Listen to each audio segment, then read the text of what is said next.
ગુજરાતના અનેક જિલ્લાઓમાં આગામી 24 કલાકમાં ભારેથી અતિભારે વરસાદની શક્યતા છે।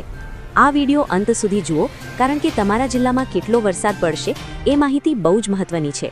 નમસ્કાર મિત્રો, ગુજરાતમાં હવામાન ફરી એકવાર બદલાતું જોવા મળી રહ્યું છે। કાલે રાજ્યના અનેક વિસ્તારોમાં વરસાદ પડવાની શક્યતા વ્યક્ત કરવામાં આવી છે। આ વિડિયોમાં આપણે જાણશું કયા જિલ્લામાં વરસાદ પડશે, ક્યાં ભારે તો ક્યાં હળવો વરસાદ, ખેડૂતો માટે શું અસર પડશે। આગામી 24 થી 48 કલાક દરમિયાન કેટલાક વિસ્તારોમાં અચાનક ઝાપટા સાથે ભારે વરસાદ પડી શકે છે। વીજળી સાથે વરસાદ પણ જોવા મળી શકે છે, એટલે સાવચેત રહેવું ખૂબ જરૂરી છે।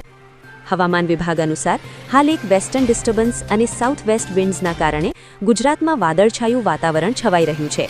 આ સિસ્ટમના અસરથી કાલથી અનેક જિલ્લામાં માવઠા જેવો વરસાદ જોવા મળી શકે છે।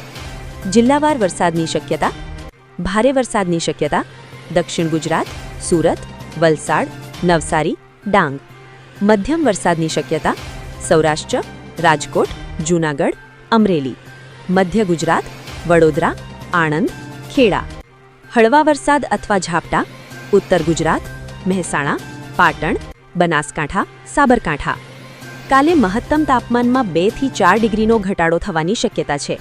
પવનની ગતિ 20 થી 30 કિલોમીટર પ્રતિ કલાક રહેવાની આગાહી છે, જેના કારણે વાતાવરણ ઠંડુ રહેશે। ખેડૂતો માટે ખાસ સૂચના: તૈયાર પાક ખેતરમાં પડેલો હોય તો વહેલી તકે સુરક્ષિત કરો। ખુલ્લામાં અનાજ ન રાખો, બાગાયતી પાકમાં પાણી ભરાવા ન દો। માવઠાના કારણે ચણા, જીરું, ધાણા જેવા પાકને નુકસાન થઈ શકે છે। હવામાન વિભાગની લાઈવ અપડેટ પર નજર રાખજો। જરૂર વગર પ્રવાસ ટાળો। વીજળી પડવાની શક્યતા હોય ત્યારે ખુલ્લામાં ન રહો। જો તમને આ માહિતી ઉપયોગી લાગી હોય તો વિડિયો લાઇક કરો, ચેનલને સબસ્ક્રાઇબ કરો અને આવી જ તાજી હવામાન અપડેટ માટે જોડાયેલા રહો।